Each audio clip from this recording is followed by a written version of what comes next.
Baron Trump sat at the witness table with both elbows planted on the polished oak, chin slightly lifted, the way a man sits when he has never been told no. His fingers were interlaced in front of him. His thumbs touched each other. It was a posture designed to project control, and it worked at least on the cameras that were already recording. He was wearing a navy suit. There was a loose thread on the left cuff, dangling just below the button. No one in the room mentioned it. His attorney had noticed it that morning in the green room and decided not to say anything, which told you everything you needed to know about the dynamic in that relationship. On the other side of the chamber in the second row of the gallery, Barack Obama sat with his hands folded in his lap. He was not on the witness list. He had not been called to testify. He was not a member of the committee, not a member of Congress, not a journalist, not a family member, not anyone with a formal role in the proceedings. He was simply there, which made him the most dangerous person in the room. His presence was a statement that required no words. It said, "I am watching." It said, "I remember." It said, "This room is not as small as you think it is." Baron glanced in his direction once, just once. The glance lasted about 2 seconds.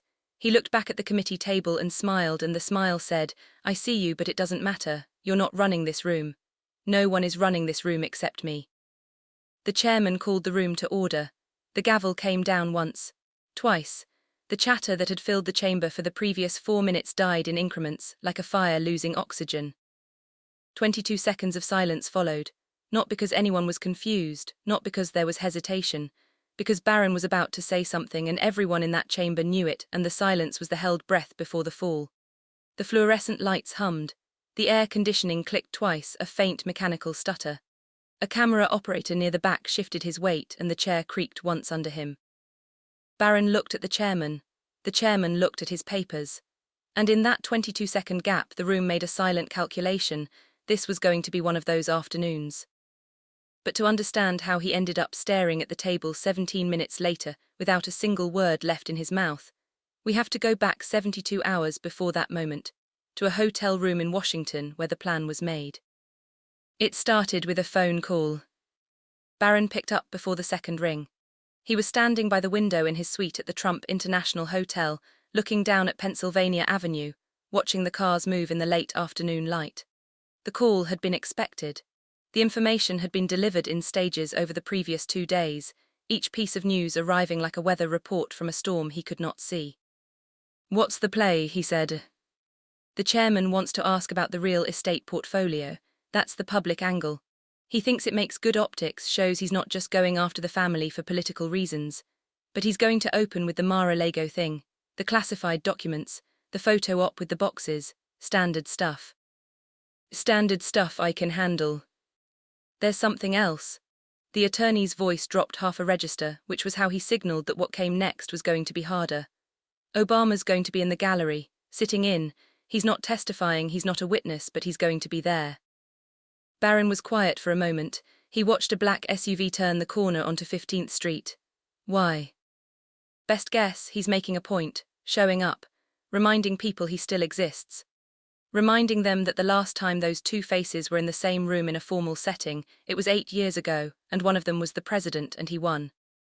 Baron laughed. It was not a relaxed sound.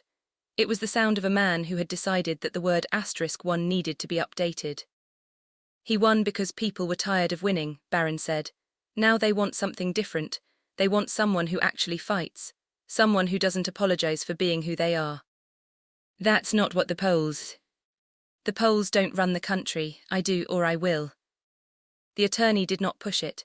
He had learned over months of working for this family when to push and when to let a client believe what they needed to believe. Baron was not the easiest client, but he was not the hardest either. He was somewhere in the middle, confident enough to make decisions, inexperienced enough to make the wrong ones, and surrounded by people who would tell him he was right until the moment the floor opened up beneath him. "Just be ready for the Obama factor," the attorney said.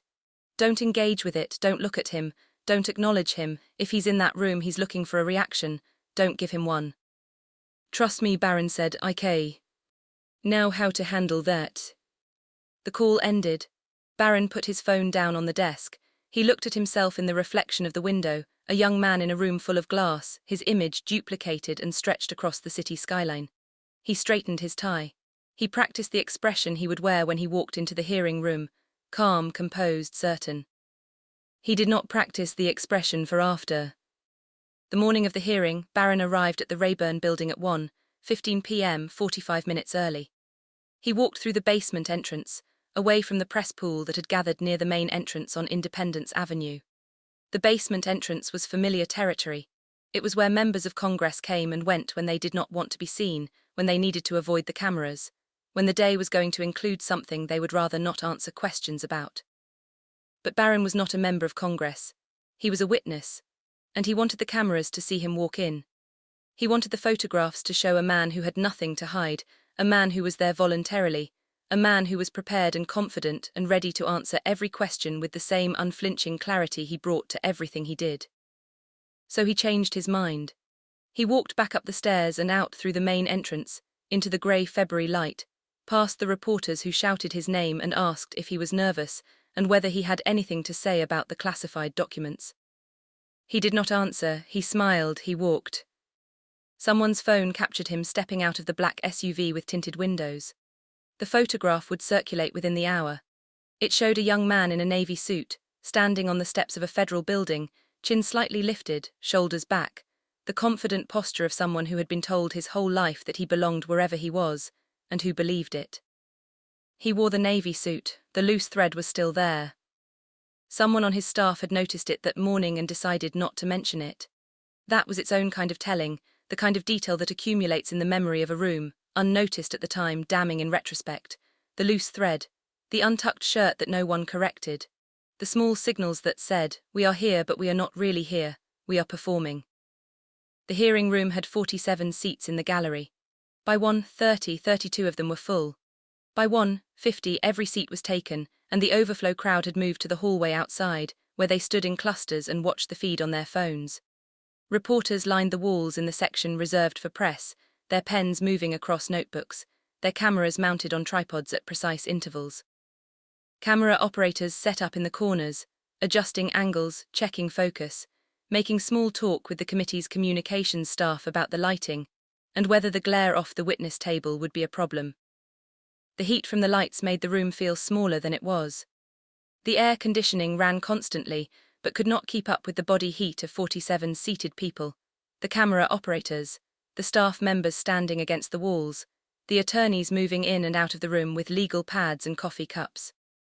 Barron sat at the witness table. He adjusted his tie twice in the first 3 minutes. He pulled out his phone, looked at it, put it away.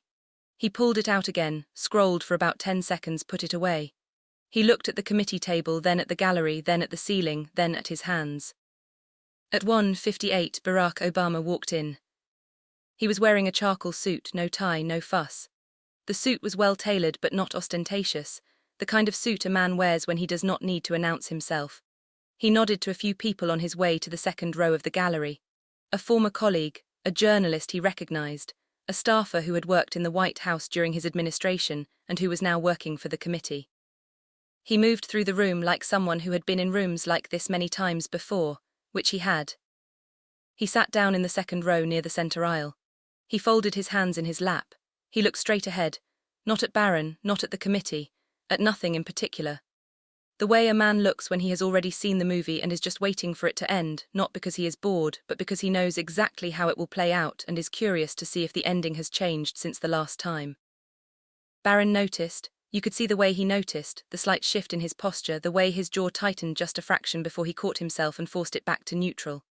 He had been told not to look at Obama, not to acknowledge him, not to give him anything to work with, and he had intended to follow that advice. But the moment Obama sat down, something changed in the geometry of the room. The room had been a simple shape, committee, witness, gallery. And now it had a new point of reference, a new center of gravity, a new question mark sitting in the second row with his hands folded. The chairman called the room back to order. The gavel came down once, sharp and final. The chatter died in a single breath. And Barron straightened his tie for the third time and prepared to begin. The first 20 minutes were procedural. This is important to understand, because the first 20 minutes of any hearing are where the record is set, where the baseline is established, where the witnesses and the committee and the gallery all agree on what the facts are before the argument begins. The chairman read the opening statement, a 12-minute tour through the committee's jurisdiction and the scope of the investigation. the legal framework under which the hearing was being conducted, the rights of the witness and the authority of the committee. The ranking member read a response, shorter and sharper, challenging the premise of the hearing, questioning the motivation of the majority, suggesting that the whole proceeding was a political theatre designed to damage a private citizen who had done nothing wrong. Barron listened to both of them. He sat very still during the chairman's opening, his face neutral, his hands folded. During the ranking member's response, he nodded slightly twice, almost imperceptibly, the way a man nods when he agrees with something he already knew was true. He was performing, and he knew he was performing, and he knew that the cameras were recording him performing, and he believed that the performance was the point. Then the questioning began. Counsel for the committee asked preliminary questions about Barron's role in the family business, his formal title, his responsibilities, his involvement in specific transactions that had been flagged by investigators. The questions were careful, precise, designed to establish a foundation for what would come later. Barron answered every question with the same cadence, slow, deliberate, unhurried. He did not rush. He did not stumble. He spoke like a man who had been coached by attorneys for weeks, who had been walked through every possible question and prepared with talking points and pivot phrases, who trusted the process because the process had been designed to protect him. Around the 22-minute mark, the committee's lead counsel shifted in her seat and opened a folder she had not touched until that moment. The folder was thick, the kind of folder that signaled a shift in direction, a move from preliminary matters to the substance of the inquiry. She pulled out a single sheet of paper and held it in her hand without looking at it. Mr. Trump, I'd like to turn your attention to March 14th of this year. On that date, you attended a meeting at the White House with several officials from the National Archives and Records Administration. Do you recall that meeting? Yes. And do you recall what was discussed? Barron paused. It was a short pause, 3 or 4 seconds, but it was there and the room noticed it. A pause like that at that moment in that context was a signal that the question touched something, that the answer required a moment of recalculation before it could be delivered safely. The return of certain documents, he said. The return of documents that had been improperly removed from federal custody and stored at your residence in Florida. Isn't that correct? That's one way to characterize it. I'm asking you to characterize it. Barron's attorney leaned forward. Objection, counsel is characterizing testimony rather than asking questions. The chairman looked at the counsel. Counsel, rephrase. The lead counsel closed the folder, opened it again, closed it. The rhythm was intentional. The pause was a prop, a way of signaling to the room that what came next mattered, that the folder contained something significant, that the witness should consider his answer carefully. Mr. Trump, during that meeting, you were asked directly by the National Archives officials whether you had ever personally handled documents marked with classification markings. Top secret, SCI, compartmentalized information. How did you answer that question? Barron looked at the attorney. The attorney gave a small nod. It said, your call, but be careful. Barron turned back to the counsel. He had decided, in the pause between the question and the answer, that the safest path was confidence, that the way to survive the next 10 minutes was to project certainty, even when certainty was not available. I answered the same way I've answered every question today, he said. Honestly, completely, and without needing anyone in this room to validate my honesty. A murmur moved through the gallery. The kind of murmur that happens when someone says something that sounds like confidence but might actually be deflection, when a witness responds to a direct question with a statement about their own integrity rather than an actual answer. The murmur lasted about 3 seconds. The counsel let it breathe. She did not rush to fill the silence. Mr. Trump, I'm going to ask you again. The National Archives officials asked you a direct question. Did you tell them yes or no that you had personally handled classified documents? Barron paused again, longer this time. I answered truthfully, he said. That is not a yes or a no. It is the most complete answer I have at this time. The counsel looked at him for a moment. Then she turned a page in the folder. Then she asked the next question. There is a particular kind of silence that happens in a hearing room when someone has just said something that is technically an answer, but is not the answer to the question that was asked. It is not the silence of confusion. It is not the silence of shock. It is the silence of recognition, the collective understanding, rippling through 47 people and a dozen cameras and a dozen more journalists watching from the hallway, that what just happened was a maneuver, a sidestep, an evasion dressed in the language of cooperation. The council had asked, "Did you tell the archives you handled classified documents?" Barron had answered, "I answered truthfully." Those are not the same thing. Everyone in the room knew it. And the silence that followed was the sound of that knowledge settling, of the room absorbing the significance of the gap between the question and the answer. 14 seconds passed, the clock on the wall ticked, the lights hummed at a frequency just below the threshold of conscious perception. Someone in the back coughed, a dry, quiet cough, the kind that escapes when you are trying not to cough. The council did not rush. She let the silence do its work. She let the room sit with what had just happened. And then Barack Obama leaned forward just slightly and rested his chin on his fist. He did not speak, he did not move to object or intervene or comment. He simply leaned forward, a gesture small enough to be ignored, deliberate enough to be felt. It was a physical statement of attention, a way of saying, "I see what just happened, I see what you did, and I am watching." Barron noticed. You could see the way he noticed, the slight tension in his shoulders, the way his hands tightened briefly against each other before relaxing again. The attorney had told him not to look at Obama, not to engage, not to give him anything to work with. But the leaning forward was a signal that the room read immediately. The witness had evaded, and someone in the gallery had marked it. The counsel asked her next question. "Mr. Trump, I want to be very clear about what I'm asking. I'm not asking about your general conduct. I'm not asking about the family's procedures. I'm asking about you, specifically, personally. Did you, in that room with the National Archives officials, tell them that you had handled documents that were marked top secret?" Barron looked at the counsel, then at the committee table. Then he turned his head slightly to the right toward the gallery. Toward Obama. "Mr. Trump, did you hear the question?" "I heard it." "And your answer?" Barron opened his mouth, closed it, opened it again, looked at the attorney.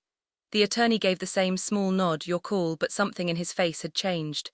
There was a new tension there, a new awareness of the ground shifting beneath them. "I answered the question," Barron said, "about my conduct. My answers have been consistent, they've been truthful. And I'm not going to be lectured about honesty by anyone in this room." The murmur this time was different. The first murmur had been about the evasion. This one was about the anger, the crack in the composure, the moment when the mask slipped and something rower came through. The counsel did not react to it. She simply waited. "Mr. Trump, let me ask it one more time. Did you tell the National Archives officials that you had personally handled classified documents?" Barron looked at the counsel, he looked at the committee, he looked at the gallery. He looked at Obama. Obama was watching him, not with hostility, not with triumph.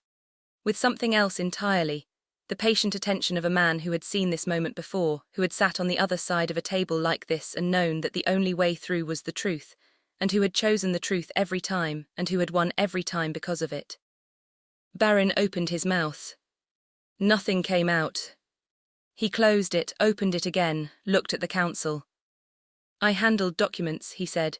"That is what I said at my residence in the normal course of—" "I'm going to need to consult with my counsel," Barron interrupted himself, before answering that question. The attorney was already standing. "We're going to need a brief recess." The chairman looked at the clock, he looked at the counsel, he looked at the witness table. 5 minutes, he said, the committee will stand in recess. The gavel came down, the room did not clear. Barron stood up from the witness table. His attorney guided him toward a side room with a hand on his elbow, not grabbing, not pushing, just there, a physical reminder that he was not alone, that there was someone in the room whose job was to help him navigate the next few minutes. Barron walked with his shoulders back, his chin up, his pace measured. But his pace was faster than it had been when he entered. He did not look at the gallery as he walked out. As he passed the second row, Obama shifted in his seat, not to look at him, not to acknowledge him, but to give him room to pass. The gesture was so small, so perfectly calibrated, that it could not be read as disrespect or as triumph. It was simply space. The kind of space you give someone who needs to leave a room quickly, and does not want to be seen leaving quickly, who does not want to be watched in the moment of departure, who deserves the dignity of walking out without an audience staring at their back. Barron took the space, he did not acknowledge it. The door closed behind him. 11 seconds of silence followed. In those 11 seconds, the room recalculated. The transcript had been made. The cameras had recorded everything. And the image that would circulate, the one they had all just witnessed, was not the confident young man who had walked in 90 minutes earlier, full of assurance and prepared answers and the certainty that he could perform his way through anything. The image was the moment he had looked at Obama, and Obama had not looked back, and Barron had walked out with nothing left to say. It was the silence after the door closed. It was the space where the answer should have been and was not. The council gathered her papers. The committee members spoke among themselves in low voices. The reporters in the gallery leaned toward each other, phones out, composing the first lines of their threads. Someone in the press section whispered something that made the person next to them cover their mouth to hide a smile. And in the second row, Obama folded his hands again and looked straight ahead, and waited. The recess lasted 14 minutes. When Barron returned, his tie was slightly loosened. The knot had been adjusted, NOT Chinese letter, just pulled down an inch, a small concession to comfort that told you something about the state he was in. His attorney walked behind him with a legal pad covered in handwriting, notes, talking points, a new framework for the questions that would come next. Barron sat down at the table. He did not look at the gallery. He looked at the committee table, at the council, at the chairman, at his hands. The chairman called the room back to order. The chatter died quickly. The cameras were still rolling. Mr. Trump, before we proceed, I want to offer you one more opportunity. The question that was pending when we recessed was, did you tell the National Archives officials that you had personally handled classified documents? You've consulted with your counsel. I'm asking again, in your own words. Barron looked at the attorney. The attorney looked at Barron. A conversation happened in that look that the rest of the room could not hear but could perfectly imagine. A negotiation, a calculation, a decision made in the space of 2 seconds about how much truth could be contained in an answer before it became dangerous. Barron turned to face the committee. He took a breath, he let it out slowly. I believe, he said, that the investigation has raised questions about procedures that should have been followed, and I take those questions seriously. That is not a yes or a no. It's the most complete answer I can give at this time. You've had 14 minutes. Correct. Which was not enough time to determine whether you told the truth to National Archives officials. Barron's jaw tightened, the attorney shifted in his seat, the counsel opened the folder again. Mr. Trump, let me ask it differently. In your public statements, you've said that the documents at your residence were handled properly. You've said that no classified material was stored there. You've said that the story that's been reported is a misunderstanding, a political attack, a fabrication.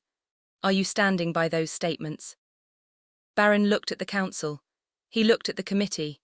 He looked at the ceiling for a moment, as if searching for an answer there, as if the fluorescent lights might contain some guidance he had not yet found. I stand by my statements, he said, as I made them. But you've also told this committee that you handled documents, at your residence. You confirmed that a moment ago. I confirmed that I handled documents. I confirmed the facts as I knew them. And what are those facts? Barron paused, he looked at the attorney gave a small nod, it said, answer carefully. The facts are that documents were at my residence. See, some of those documents were personal, some were official. I handled them in the normal course of. Were any of them classified? Barron stopped, the sentence did not finish, the room waited. Mr. Trump, were any of the documents you handled marked with classification designations? Barron looked at the council, he looked at the committee, he looked at the attorney. I can't answer that question, he said. Not without access to information I'm not authorized to review.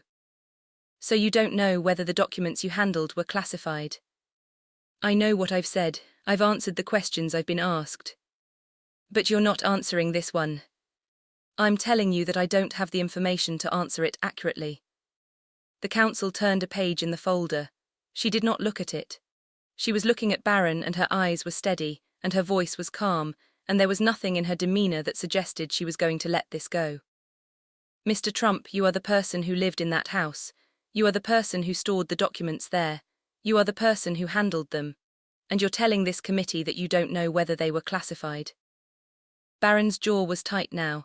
It had been tightening for several minutes and the room could see it. The camera operators had zoomed in on his face. The reporters were writing furiously. I answered the question about handling documents, Barron said. I acknowledged that. I'm not going to speculate about classification markings on documents I did not personally review. But you handled them. I handled boxes, I did not open every box. So you handled documents you did not know were classified.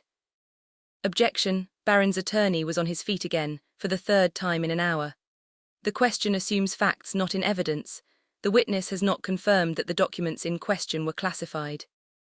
Sustained. Counsel, watch your framing. The counsel looked at the attorney, then at the committee, then at the gallery. She opened the folder one final time. She did not pull out a document, she pulled out a photograph. It was a clear, well-lit image taken by someone who had known what they were photographing and why. It showed a room in a residence, a wood-panelled room with a chandelier with shelves along the walls with boxes stacked on a table in the centre of the frame. The boxes were open. Papers were visible inside them. She held it up so the committee could see, then she turned it toward the gallery. Mr. Trump, this photograph was taken at your residence on February 9th of this year. It shows a room in your home containing boxes of documents. Can you identify this room? Barron looked at the photograph. His face did not change. But something in his posture shifted, the way a man shifts when he realizes the ground under him is not as solid as he thought, when the next step might not be where he expected it to be. That appears to be my residence. And the boxes, appears to be what they are, boxes in my home. And the contents, Barron looked at the counsel. He looked at the attorney. The attorney was looking at the photograph with an expression that had changed. It was the expression of a man who had just realized he was not as prepared as he thought he was, who had just seen a card played that he had not expected. Documents, Barron said, they appear to be documents. And were those documents the ones you just confirmed you handled? Barron did not answer. Mr. Trump, are those the documents marked top secret? Barron looked at the counsel. He looked at the attorney. The attorney looked back at him with an expression that said, "You're on your own now." Barron turned back to the counsel. He took a breath, he let it out. They were in my residence, he said. I don't have personal knowledge of their classification status. But you just confirmed you handled them. I handled boxes, I did not open every box. So you handled documents you did not know were classified. Barron looked at the counsel. He looked at the committee. He looked at the ceiling. He looked at the photograph still held in the counsel's hand. He looked at the attorney who gave no signal at all, who simply sat there watching. He looked at the gallery. At Obama. Obama was watching him, not with hostility, not with triumph. With the same patient attention he had shown for the past 2 hours, watching, waiting, holding the space without taking it. Barron opened his mouth. He closed it. He looked down at the table, at his hands, at the navy suit with the loose thread on the cuff. He did not say anything. The silence lasted 9 seconds. The counsel waited, the committee waited, the gallery waited, the reporters in the hallway watching on their phones waited. The camera operators, their lenses focused on the witness table, waited. Barron looked up at the counsel. He had no expression, that was the expression. Not anger, not embarrassment, not confusion. Just the absence of anything to say, the hollow space where words used to be, the silence where the performance used to live. Mr. Trump, I'll ask you one more time. Did you tell the National Archives officials the truth about whether you had handled classified documents? Barron's attorney leaned over and whispered something. Barron shook his head. He whispered something back. The attorney sat back down. There was something final in the gesture, something that said, I'm done trying to help you. Barron looked at the counsel. He looked at the committee. He looked at the ceiling one more time, as if the answer might be written there, as if the fluorescent lights might offer some guidance. I stand by my statement, he said, as I made it. But you told this committee you don't have personal knowledge. You told this committee you handled boxes, not documents. You told this committee you can't confirm whether the materials were classified. And now you're telling us you stand by your statement that no classified material was stored at your residence. Which is it, Mr. Trump? Did you handle classified documents or didn't you? Barron looked at the counsel. He looked at the attorney. He looked at the committee. He looked at the gallery. At Obama. He did not say anything. The counsel closed the folder. She placed it on the table in front of her. She folded her hands. "No further questions, Mr. Chairman." The chairman looked at the clock. He looked at the gallery. He looked at the witness table, where a young man in a navy suit sat with his hands folded and his jaw tight and his eyes on the table. "Mr. Trump, the committee thanks you for your testimony. You're excused." Barron stood up. His attorney gathered the legal pad and the papers and the folder and the pen. Barron buttoned his jacket. He straightened his tie, the tie that had been loosened during the recess, the tie that had been adjusted 3 times during the hearing, the tie that was now a small symbol of everything that had unraveled in the past 2 hours. He stood up from the table. He looked at the committee. He looked at the counsel. He walked toward the door. As he passed the second row, Obama did not move, did not speak, did not look up. He sat with his hands folded, his eyes forward, his posture unchanged. He had been there for 2 hours and 17 minutes. He had not said a word. He had not needed to. Barron walked past him. He walked through the door. He did not look back. The door closed. 17 seconds of silence followed. The lights hummed. The clock ticked. The counsel closed her folder for the last time. The chairman made a note in his book. The reporters in the gallery began gathering their materials, already composing the first lines of their stories, already choosing which detail to lead with, which moment to highlight, which image would anchor the narrative they were about to write. And in the second row, Obama leaned back in his chair just slightly, and folded his hands in his lap, and said nothing because there was nothing left to say, because the silence had done its work, because the mirror had been held, and in the mirror, Barron had seen exactly what there was to see. The room did not erupt. That is not how these things end. There was no applause, no cheering, no exclamations of triumph. The room was a congressional hearing room, not a courtroom, and the rules were different, and the stakes were different, and the ending was never going to be a moment of dramatic vindication. What happened instead was quieter. The reporters gathered in clusters, their phones out, their voices low, their eyes bright with the particular energy of people who have just witnessed something that will dominate the news cycle for at least 48 hours. The committee members spoke among themselves in low voices, some of them relieved, some of them calculating, all of them aware that what had just happened was going to be parsed and analyzed and debated for weeks. Staff members shuffled papers. Camera operators powered down their equipment. Barron Trump's name would be in the headlines by evening. The photograph would circulate. His answers, the evasions, the qualifications, the gaps between what he said and what he knew, would be transcribed and analyzed and used by investigators and reporters and opponents and defenders. The question about classification markings would be the line that everyone remembered, the moment when the performance cracked and the silence showed through. But the image that would last, the one that would settle into the memory of everyone who had been in that room, and everyone who would watch the footage in the days and weeks that followed, was simpler than all of that. It was a young man in a navy suit walking in certain, sitting at the table like he owned it, answering questions like he had rehearsed them, and then, when the mirror was held up, WH. And the gap between what he said and what he knew became too wide to close with another evasion, another qualification, another careful sidestep. He had nothing left. He walked out without a word, not because he chose not to speak, but because there was nothing to say.